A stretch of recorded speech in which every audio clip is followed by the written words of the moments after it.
Hi guys! Huwag sana kayo magsawang panuorin ng aking mga videos dahil hindi naman sa lahat ng pagkakataon ako'y mamamasyal sa magandang lugar. So heto, sana panuorin nyo hanggang dulo. Hindi man ako artista, hindi ako sikat na kung sino man, pero ang ganda ng lugar, i-enjoy nyo po. So eto nasa loob po tayo ng hotel ng Solaire. Isang sikat, diba? Alam nyo naman, napakaganda sa loob.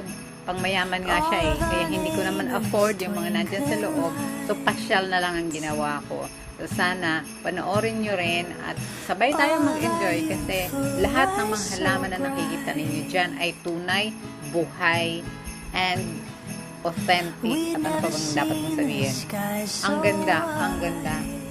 Kaya ayan na nga, i-enjoy na lang natin kung ano yung mga nakikita sa pag-iikot natin dyan. Hindi ko naman kabisado yung lugar dahil first time ko nga. Pero nakakamangha dahil ang ganda ng pagka-decorate nila, ang ganda talaga sa loob. Ayan nga, sa unahan na yan, maipapakita ko. Meron ka palang sky tower dyan. Hindi ko alam kung restaurant ba yung nasa taas. Basta meron. Ang ganda talaga. So, samahan nyo na lang ako, ikot-ikot. At mag-enjoy ulit. Ulit ako, ulit. Sana nag-enjoy kayo hanggang dulo. Maraming salamat sa pagsama nyo sa akin. Maligayang Kapaskuhan. Happy holidays to all. May God bless us all always.